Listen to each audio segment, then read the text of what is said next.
हमने कई हाईकोर्ट जज बनवाने में मदद करी होगी। आज 25 साल पहले हाईकोर्ट जज बनते थे, मुख्यमंत्री बनाते थे, रिकमेंडेशन देते थे, कोई जमाना वो था, वो जमाना में देखा है। हम भी पार्लियामेंट में थे, केंद्रीय मंत्री थे, कई सिफारिशें होती थी, हमने कई सिफारिशें करी होगी, मान लो उन सिफारिशों के कई वैल्यू हुई भी होगी, कई जज बन गए होंगे। जज बनने के बाद मैंने जिंदगी में भी बात नहीं करी उन लोगों से, मैं मेरे अप्रोच रखता हूँ खुद की। आज जो बताइए इतना करप्शन हो रहा है जुडिशरी के अंदर, इतना भयंकर करप्शन है।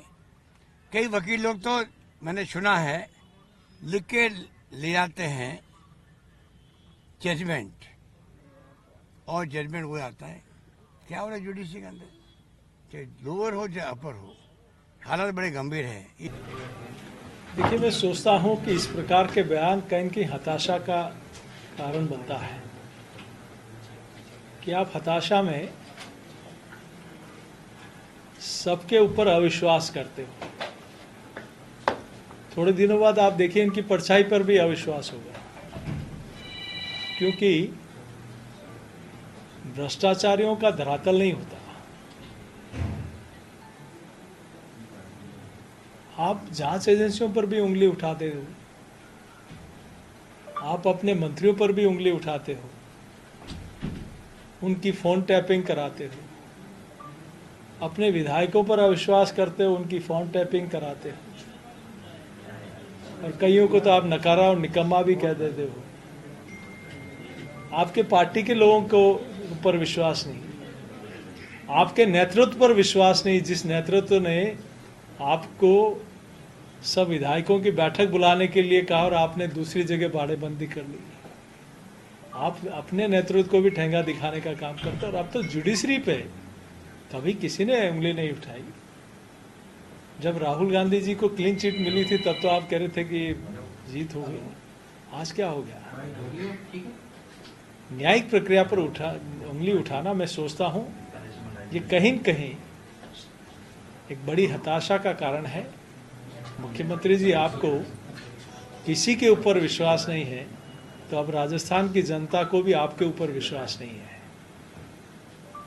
मुझे लगता है कि इस प्रकार के बयान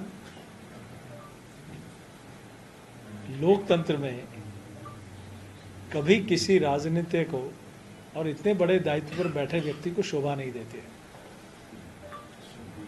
और इससे पहले भी कई दिनों में आप लोगों ने देखा होगा कि लगातार जांच एजेंसियों पर उंगली उठाना। जब आप भ्रष्टाचार पर कोई एक्शन नहीं लोगे, आपके कार्यालय में करोड़ों रुपया मिल जाता है, सोने का बिस्किट मिल जाता है, और आप लिपापोती करके एक अधिकारी को टारगेट कर लेते हो, जबकि उस मंत्रालय के मुखिया आप हैं। आरपीएससी के मेंबर कहते हैं कि हमने भ्रष्टाचार इसलिए किया कि इतने करोड़ रुपया देकर हम मेंबर बने हैं। एंटी करप्शन ब्यूरो जितने मामले दर्ज करता है, अभियोजन स्वीकृति कितने मामलों में आपने दी? बजरी माफियाओं को पनाह किसने दिया? भ्रष्ट अधिकारियों को पनाह किसने दिया? जहां एंटी करप्शन ब्यूरो उनके ऊपर एक्शन लेता है, मामला दर्ज करता है, और आप उस मामले को, फाइल को अपने पास रखे उसको वापस उसी कुर्सी पर बिठा देते हो, या उससे अच्छे स्थान पर उसकी नियुक्ति कर देते हो, तो इसके पीछे क्या है? जनता ये सब जानना चाहती है। आपने हमेशा भ्रष्टाचारियों को पनाह दी है, उनको संरक्षण दिया है, और आपकी सरपरस्ती में ये सब कुछ हो रहा है। इसलिए मुख्यमंत्री जी, आपको सिर्फ आपने उंगली उठाने का काम किया है, अब राजस्थान की जनता आपके ऊपर उंगली उठा रही है कि आप अब तक ये महाभ्रष्ट सरकार के मुखिया आप हैं। मतलब 24 नामी स्कूलों को जो है नोटिस दिया गया है, आ गया है कि आरटीई में एडमिशन नहीं दे रहे हैं। तो ये पहले भी कई सालों से चल रही है, लेकिन अब जाके उनको ये कहा गया है कि उनकी मान्यता रद्द की जाएगी। तो किस तरीके से देखते हैं? कहीं कुछ कसर पड़ी होगी, अच्छा होता कि सरकार में बैठते इस प्रकार की चिंता करनी चाहिए, इस प्रकार की व्यवस्थाओं की, बच्चों की शिक्षा की, बच्चों के स्वास्थ्य की, बच्चों के भविष्य की चिंता करनी चाहिए। आपने तो लाखों युवाओं का भविष्य बर्बाद किया और उसके कारक आप बने हैं।